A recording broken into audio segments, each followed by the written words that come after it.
My mission, and this was the goal I wrote when I was 16, I want to do whatever I want, with whomever I want, whenever I want it, without money being my limiting factor. It was very hard, but do you know when I really hit my first million? I did not hit my first million when I was 38. I hit my first million when I was 32 because I made decisions then and I was saving so aggressively that by then I already had 300,000 in savings in a way of getting to the numbers. I mean, anyone can become a millionaire with enough time and interest.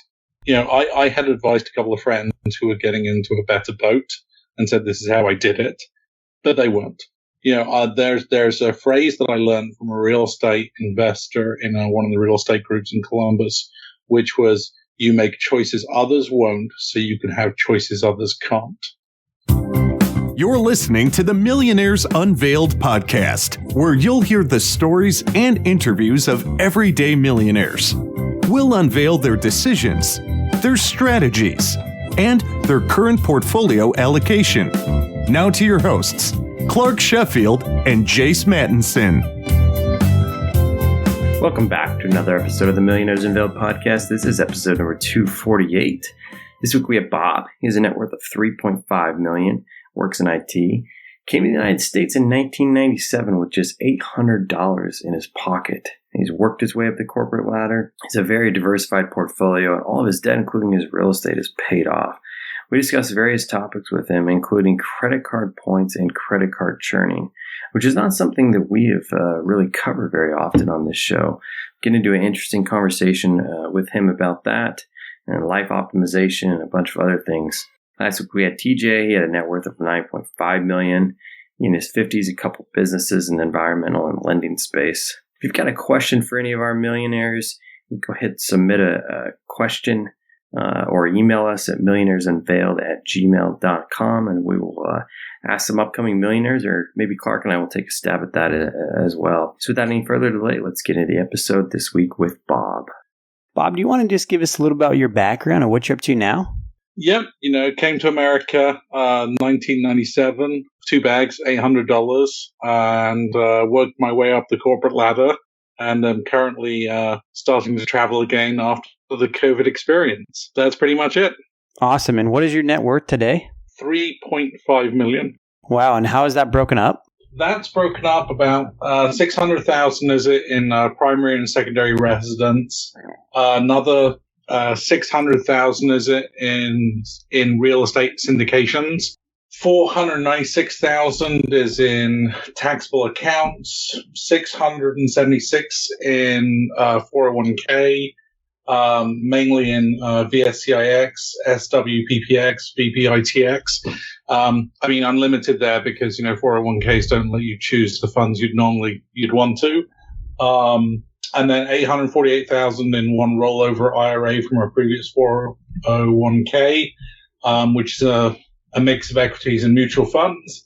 My actual highest equity I own, because I've been doing it since Microsoft was in the 90s, is I have about 145,000 in Microsoft across accounts, but I've got, 94K in VXUS, 51K in VTRIX, some in VTI, 20K in VIV, and then I have 83,000 in Roth IRA, 31,000 in a Roth IRA I created for my spouse, more Microsoft, Google, Amazon there, and, I have a 41,000 in HSA, so that's high level. Wow, that's pretty awesome. Is all the residences, are those paid off? Yes, I have no debt whatsoever. I think I have about $4,000 in credit card debt right now. I pay it off fully every month. I just, want to hack my frequent flyer miles as much as possible. So I charge a lot of things for credit card and then just pay them off in full every month, but no debt. How much, let me just ask this, just because it has been brought up recently, but I know it's one of those things in the personal finance community that people cuss and discuss. How much do you use those points and miles and stuff, either for travel or something else? Is that something you use annually or quarterly or monthly? I generally save them up, but I'll give you an example. Just before COVID, I told my work I was taking 2 months off traveling, and they said, what if we don't want that? And I said, well, I'm taking 2 months off, I just might not be coming back to you. And they said, take the 2 months off. And I used it, fly first class to Thailand, where I spent a month building a school in rural Thailand. I went to Ecuador working with drug addicts. All of that were with points. So I don't generally spend them quarterly or something like some people do. I save them up, and then, I'm on a 12-hour flight where I, last 3 times I've popped back to visit my parents in England, I've used points. So I use them consistently, but I generally save them up for big trips. If it's under $300, under $400, I'll just pay for the trip, because I really want to use the points on higher value transit for me. Interesting.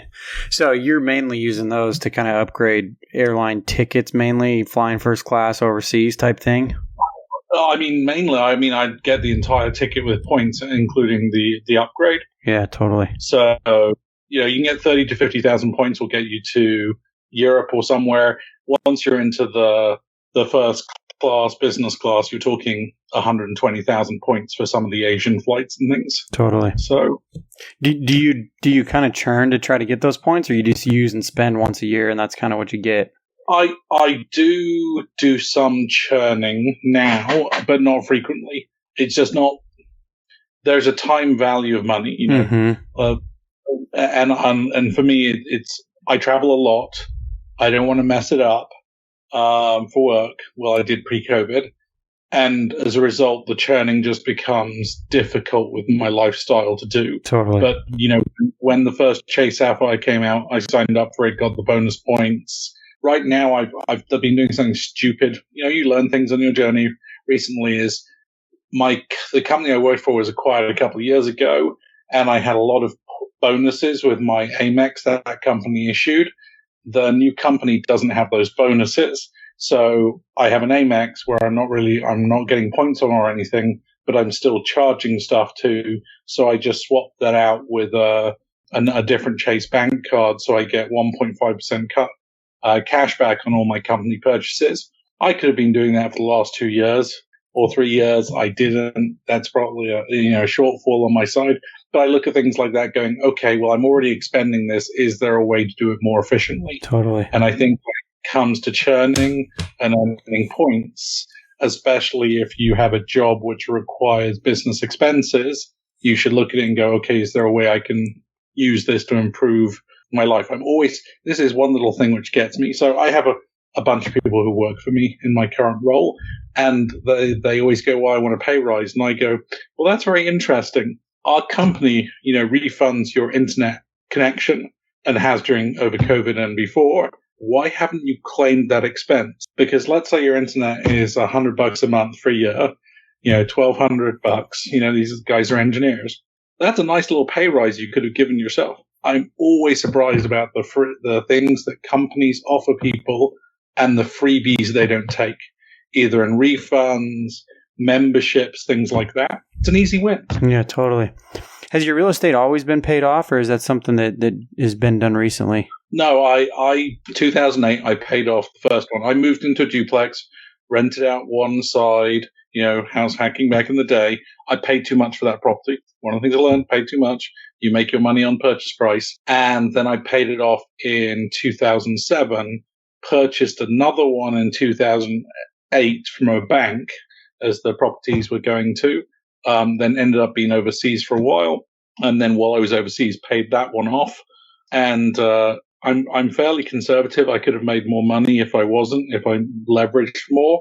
But I feel for me, it's the peace of mind, having seen 2000, 2008, of going, look, the income from those cover my base expenses.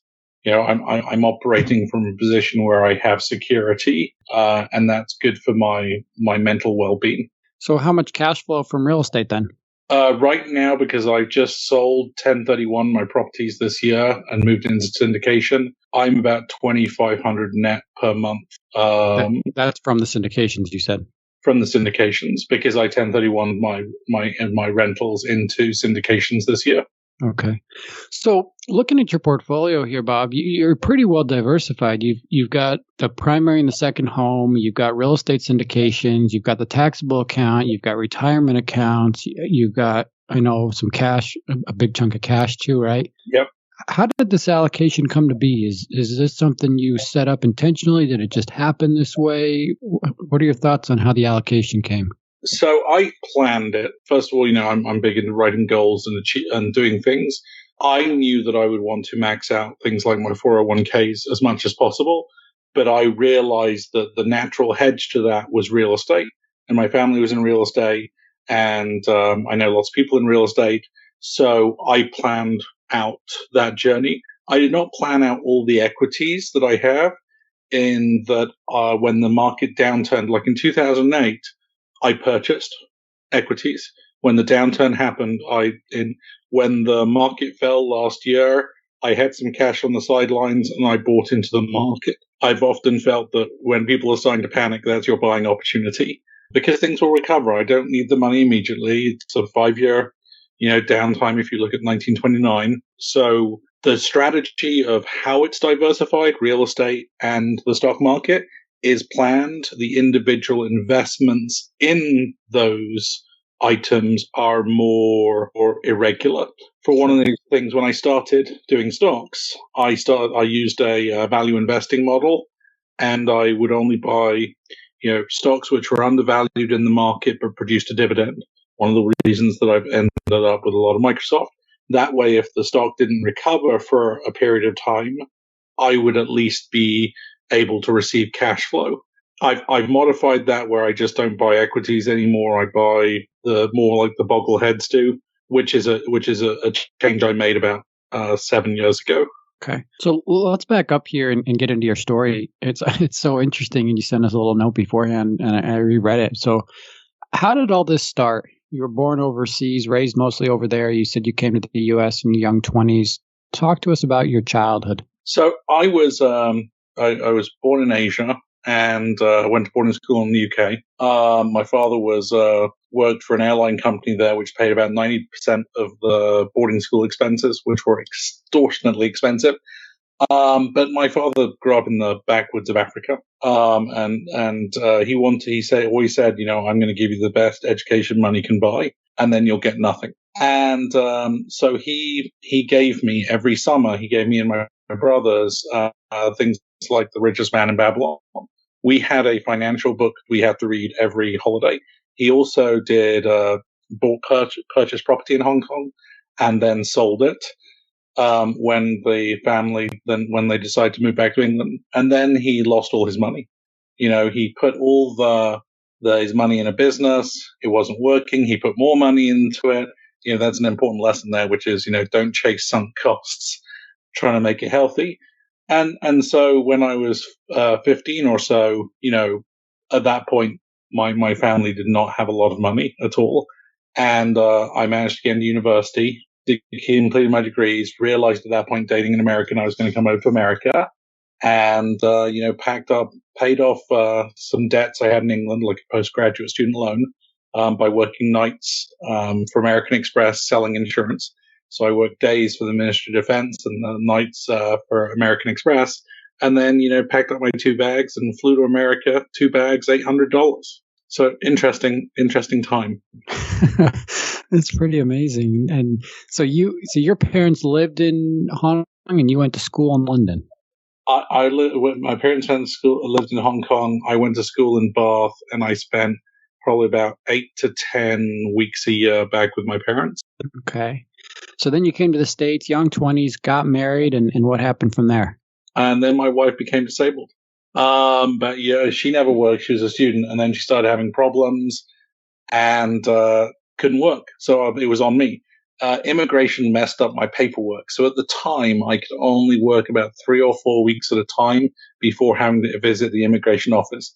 And if you think getting a job is hard, try it when you can go, I can only work for 3 weeks on a temporary visa. So it took about 6-8 months, even though I was on a fiancé visa, to fix that. So I tempt for those. I temped in England for like 2 years working for the Adecco, the Manpower. And I actually think that was an awesome experience. And then I temped in America for 6 months because my parents had made me do typing courses over summer. I typed at 120 words per minute. So any office clerical job I could do, I'd worked as a computer artist for a while. And so I came to America, and I have a degree in economics, 146 credit hours, I believe, in the American system, according to the Ohio State University. And so I temped for a little while, and then I decided to teach myself computers. And I didn't want to work in the field of economics. I hated economics, the practice of it, those jobs, but I loved economics academically. But I've always loved computers. So I taught myself computers every night, 2 to 3 hours a night after working. I would just study. I taught myself a bunch of systems, everything. I applied. I got a job on a help desk. And I needed benefits desperately for my wife. So I took a pay cut, moved to a government job, which had better benefits and paid for the surgeries she needed. And that moved me to Columbus, Ohio. And then after 3 years of that. And you were how old at that point? She was 20. I was 23 when she was disabled.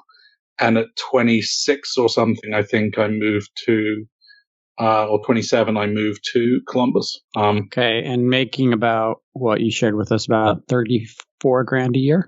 I was making 37 in Cincinnati and 32 in Columbus when I took that pay cut. And I was paying off all throughout this time, the minimum I've ever saved is 10% of my paycheck.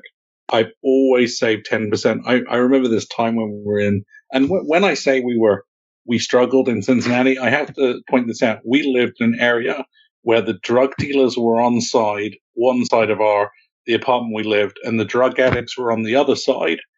And they would do transactions on our lawn. And this, we decided to move. I managed to move us in Cincinnati to another place, and it was about 6 blocks away, but above a state liquor agency. So it had security cameras, a guard dog. It was much safer. And I went over to the drug addicts and said, and who opened the door very blurry, and I said, could you help me move this couch? Carry it the 3 blocks and up the 3 flights of stairs of this old Victorian. And they said, what's in it for us? And I said, a bottle of Southern Comfort. And we got it up to a bottle and a half of Southern Comfort because they may not have been old enough.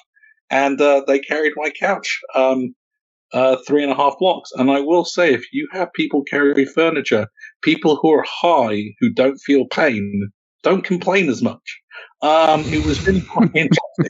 But then, ended up in Columbus and, worked for the government. But one of the things was, this was 2000 now, is that we were working insane hours, but they wouldn't pay overtime. So I negotiated with the government to give me comp time in lieu of overtime. And they'd give me as much comp time as I want. I would get basically comp time as time and a half. When I left the state, when I left the government, after 2 years, I'd picked up a bunch of certifications because I'd spend my evenings getting up at 5 a.m, working a full day, 10 to 12 hours days, then studying at night. And when I left the government, because I had all this comp time, back then it cashed out. So I basically had one check, which looked like I made $140,000 a year. I didn't. And I took all that money and used it to pay off the remaining debts. And working for the government, taking advantage of corporate benefits, they had a deal with a credit union.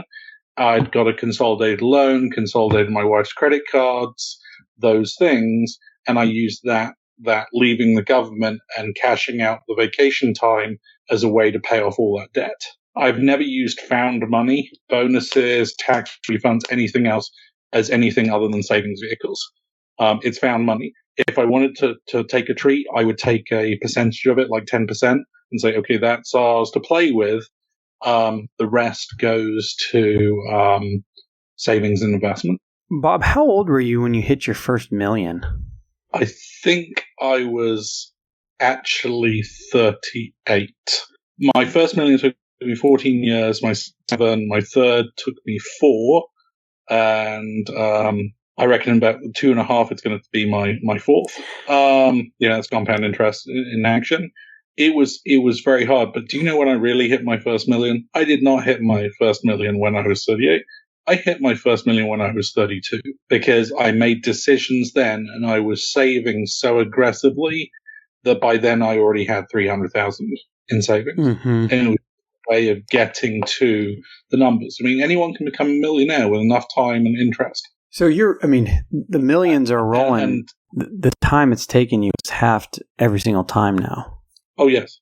Yeah, it's pretty amazing. So when you're looking back at what you've done and the journey that you've been on, the decisions that you made, like you said, at 30, you're already a millionaire because you had 300 stacked away. Was that something at that time that was pretty weird or abnormal? I mean, were your peers in that same boat, or were you kind of the only one that had that? None of them were. None of them. You know, I had advised a couple of friends who were getting into a better boat and said, this is how I did it, but they weren't. You know, there's a phrase that I learned from a real estate investor in one of the real estate groups in Columbus, which was, you make choices others won't, so you can have choices others can't. And we would look at stuff, and I think you have to associate a value to money emotionally. So when you look at a pair of shoes and it's $20, is that 2 hours of your life? Because there was a time in my life when that was 3.5 hours of my life to buy a $20 pair of dollars. Was it worth 3.5 hours of my life to buy that? Mm-hmm. Because that the difference to me. I have a friend who I advise money that to imagine that she's really into cute, fluffy animals. So I go, imagine $1 is a bunny. Every time you spend $5, you've killed 5 bunnies. And that one's a better analogy, because if you leave bunnies alone, they go into the field and make more bunnies. But that thing about you make choices others won't, so you can have other choices others can't, has always stuck with me. And most of my peers weren't willing to make those choices. Do you think you could have backed off and still gotten pretty close to where you are with compounded interest, since you had so much to begin with? I could have, but I've always, it's very hard. Like, my income is now very good, and I don't think people should judge that, because the end of my journey is not where people are. If you're in the middle or the beginning of your journey, you're not necessarily where I am. You know, I've planned out my career. I think the side of that question is, yes, I would have, because I always, lived on, for the 10 years from coming to America to 36, I lived on the same amount of money. Mm-hmm. My income at that time dramatically went up. I didn't change what I lived on. Everything else, everything extra went into savings and investments. So could I have backed off? Yes, but I would have just consumed more. I think, there are terms are available now that we didn't use when I was 20, like conscious consumption, where you go, oh, I want to spend more on this, but I want to spend, and I'll spend less on this. That was never a thing for me. I just did it naturally, where going, oh, I want to play a video game. Well, I can't go out and eat. I lived within my boundaries. Did that answer the question? Yeah. What I'm trying to get at too is just, have you been able to flip that switch from going from, saving and grinding to now that your income's grown to spending a little bit more or enjoying? I think a lot of times people get this mentality that it's grind until I'm retired, but a lot of people reach that goal or that thing they're saving for or investing for way earlier and sometimes ride past by it. And I'm just wondering where you are, on that path. I live more. I still save a tremendous amount, because I know actually it's 87,000. 87,000 is my current expenses per year, all in, and that includes flying my parents over from England every year. That is a tremendous lifestyle, because I remember when I worked in Cincinnati, I used to eat mac and cheese every night. That's all we could afford. We had $25 a week for food. That first year was extremely hard. And so I'm not in that scarcity mindset, but I am in a comfort. So if I want to do something, I figure out, okay, can I do this? Is it reasonable? Do it cost effectively? Not that I don't do it. My mission, and this was the goal I wrote when I was 16, I want to do whatever I want with whomever I want, whenever I want it, without money being my limiting factor. So, for example, when I was 40, I rented a cabin, invited 10 friends we'd known for years, and we all went to a cabin in the woods together and had a great weekend. So no, I think I flipped enough of the switch that I enjoy my life. Could I be better? Yeah, I could. But, it's a balancing act. I don't feel I'm done yet. What else is out there that you're, either looking to spend on or like you said, spending, doing anything with whenever you want? Is there something out there? Is there a trip? Is there an experience that you're looking forward to? I mean, so my 50th, I'm going to rent somewhere probably in Mexico or Belize. I'm looking forward to taking my some family members overseas again. I think that's the one thing out of the COVID experience you should look at is your relationships and go, okay, do these people matter to me? What do I want to share with them? I was very blessed using my points to fly my parents over. I've taken my mother to New Orleans, to parts of America and the world that they hadn't seen, and shared that experience. So I have very few things that I personally want, but I do have experiences that I would love to share with the people I love. And I think that's the best thing in the world. And there are things I look forward to. But I'm also, I don't want to say I'm a minimalist. I think I've grown that way as I got older. I have things of high value in my life, but I don't want the junk. I don't want, I'm about to get rid of my motorcycle, which used to be my mindful exercise. And the reason I'm getting rid of it is I just don't ride it enough. It's starting to give me carpal tunnel. But I do have, a little table from India made in Agra from the Taj Mahal. I have a Turkish silk carpet that I negotiated for in a bazaar in Istanbul. I don't want people to think, oh, I saved. I didn't have experiences. No, I practice conscious consumption. I used points. So for me and for 15 years, we shared a car, my spouse and I.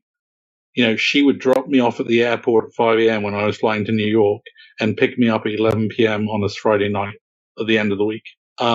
Because why have two car expenses? But on the other side, we've negotiated for a carpet in Istanbul in a bazaar drinking coffee. So I can't really say I've gone with that. So, all right, let's take a quick break from the show and thank Gusto for sponsoring today's episode. A lot of people dream of having their own business, but by having their own business, that also means running their own business. If you're living your entrepreneurial dream but struggling with the tedious administrative tasks, whether it be HR, payroll, employee benefits, or anything else, let Gusto help. Gusto offers all-in-one payroll and HR for growing businesses. From full-service payroll and benefits to team management tools and more, Gusto makes it easy to support your hardworking team in one intuitive platform. Whether your team is in person, remote, or a combination of both, with Gusto, keeping your team on track is easy. So join the more than 200,000 new and growing businesses that are using Gusto to build a great workplace for their employees. Right now, Gusto is offering our listeners 3 months free at gusto.com/unveiled. That's Gusto, Gusto. Get easy payroll, benefits, HR, and a happier team. So go to gusto.com/unveiled for your first 3 months free. Again, that's gusto.com/unveiled. So thanks to Gusto for sponsoring today's show. Bob, people will often ask Jason and I, or if we're interviewed on other podcasts, or when they hear that we've interviewed all these millionaires, they'll say, hey, what's something you guys have learned? And I think one of the biggest things that we both go to is being aware and being intentional about life's decisions. And as I listen to your story and as I read through, I think I don't know that we've had a millionaire on here that's been more intentional than you. And I just want to read a couple parts of your story because I feel like, the intentionality and working hard and grinding is really what got you here. You mentioned you're eating mac and cheese at night. Then you went and started working for the state government. You said you negotiated your time so that you could work overtime. Then you said, I know the state has a reliable job, but there are artificial income caps. So then you you tried to find another job. Then you said, I worked my butt off for 4 years, on call 24 hours, 7 days a week. Every year I got raises and stock options because I was insane. I took no vacations. I just worked all the time. I would spend time learning every day. I picked up about 6 more certifications, so now I'm earning $78K. I did market analysis, and I realized that moving into a specialized field gets me more money. So I take a job with an insurance company. They offer me $92K. I know a little bit about that, but I study a lot to learn. So I just read this whole story. I mean, starting at the beginning, right, when you were on a temp job to now having a great salary and everything in between. What drove you to keep going this whole time? Because it seems like you jumped around jobs. You were always strategizing to think where you could get to, how you could get to the next level, how you could get to the next thing. What drove you to do all of this? So a couple of really big things. I mean, one with jumping the jobs, I want to say something. Never confuse the goals with the means. There is never just one way to a goal. And people get bound into this way going, oh, I have to do it this way. Why? Ask yourself a better question. Tony Robbins, which I did a course when I was younger, you said, was don't be afraid to ask questions. Ask yourself a better question. Well, what if I do this? What if I don't do it? Why am I doing this? Why did you do this now? So I always intentionally ask myself tough questions where sometimes I didn't like the answer I gave myself.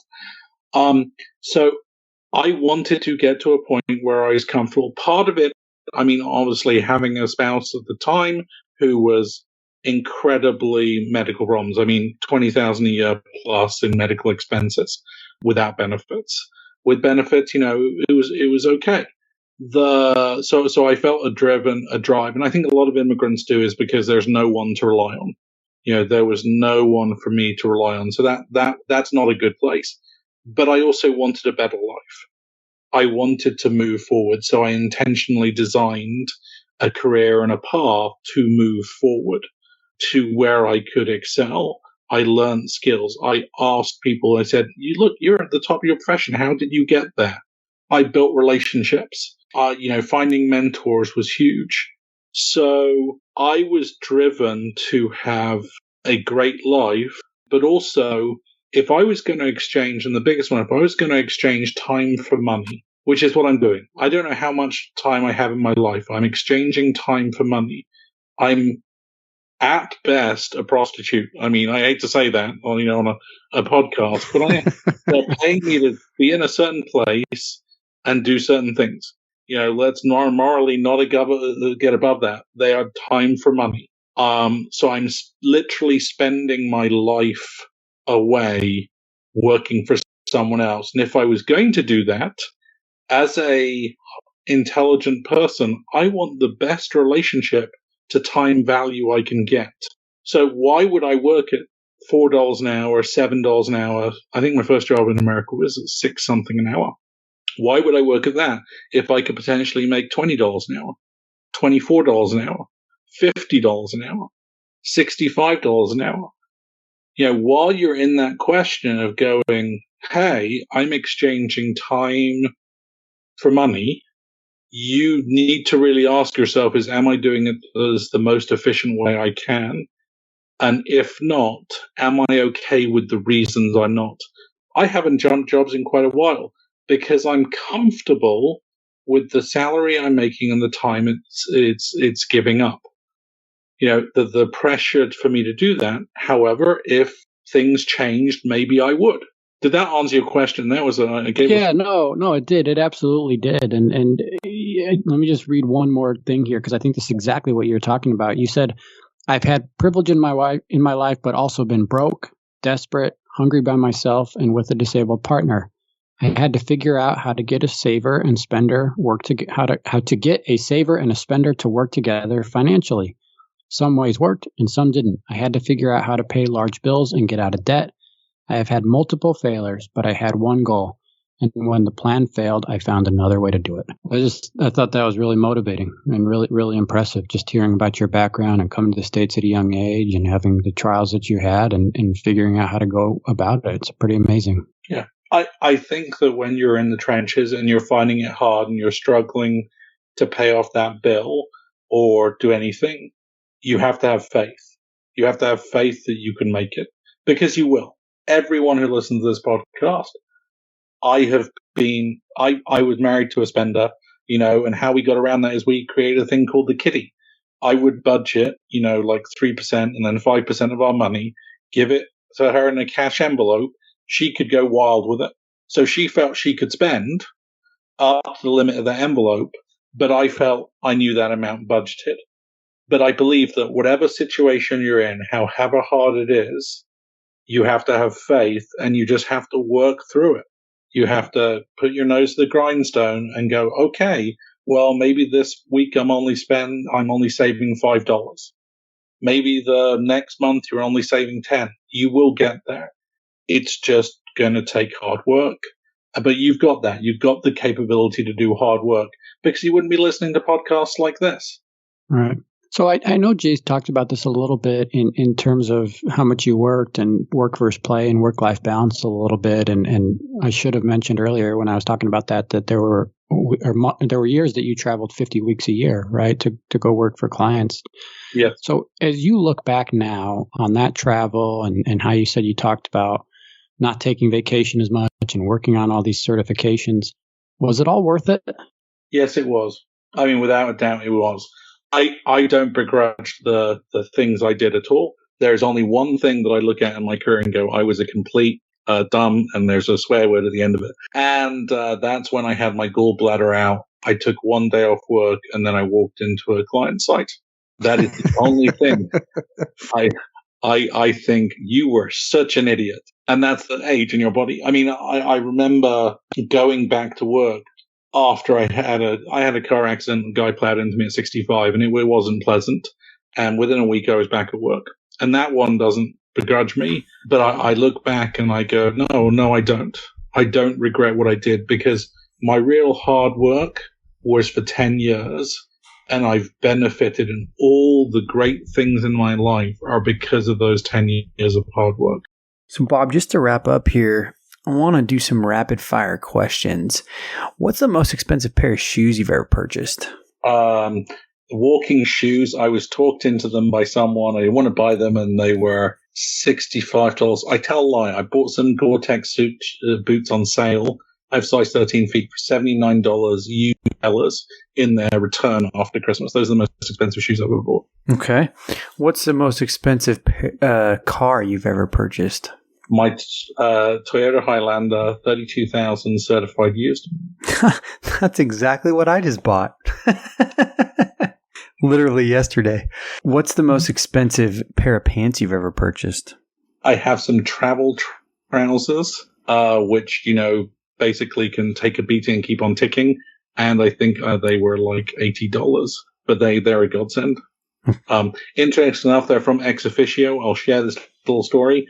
I also have a shirt from them, and I was in Ecuador, and a car went off a cliff in front of me, and with 5 people in it, and it got stuck on bamboo about 15, 20 feet down this shared drop. And so I whipped off my Ex Officio shirt, lowered my guide over the cliffside with it, and pulled the 5 people out of the car. So that shirt probably was my most expensive shirt I bought, like the pants. But considering there are 5 people in Ecuador alive because of it, I really don't begrudge the money. Yeah. How much TV do you usually watch during the week? I don't know. It varies. It varies too much. I mean, sometimes it's 2 hours a day. Sometimes it's nothing. I don't watch any of the series. I generally only watch something like Netflix. I'm not going to spend time watching ads. It's just not something I do. Yeah. How many books do you read a year? About 300. Wow. How do you have time for that many books? I was. You're reading about a book every day and a half or so? Pretty much, yeah. Sometimes 2 books a day. So I was born with a hearing condition. I have one of the first ever double tubals in Hong Kong. I didn't learn to speak and hear until I was 5. And the side effect is I read quickly, but I loved reading. And so when I fly for work and everything, I read the entire time. Don't watch TVs on planes as a rule. I read. So on a plane flight, if you just say, oh, you have 8 to 10 hours a week of dedicated reading, that changes you. Yeah. Changes your life. But I spend 30 minutes to an hour minimum every day of reading. What do you splurge on? I have a PS5 and an Xbox One. the X, the new one. So probably gaming systems. Okay. That's probably my household system. I don't really splurge on anything else. Experiences. I'll always, once a quarter, I have this rule that I must do something new I've never done before. So every quarter, I do something I've never done before. And I've done throwing axes to, a certain type of a life-saving course to learning how to defend yourself from carjackers.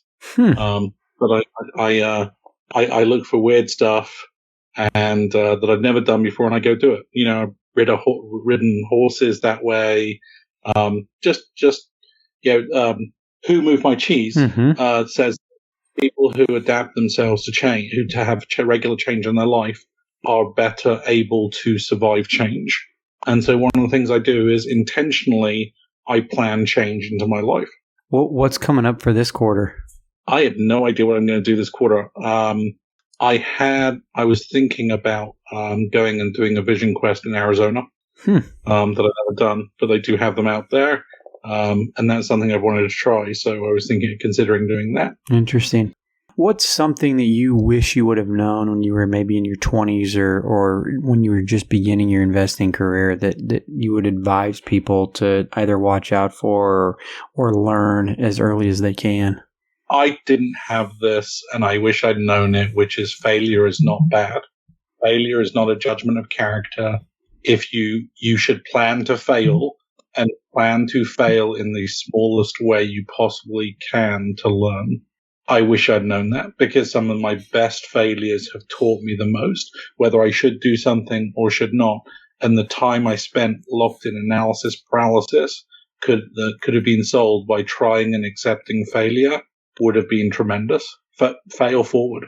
Awesome. Well, Bob, appreciate you coming on the show today. Net worth of $3.5 million. Came here with nothing. Built wealth up to $3.5 million and only going to grow from there. Thanks for coming on the show today. Thank you. Thanks, Bob. Thanks for listening to the Millionaires Unveiled podcast with Clark Sheffield and Chase Mattinson. For more stories, investment opportunities, and information, check out our website at millionairesunveiled.com. See you next time when you'll hear from another everyday millionaire.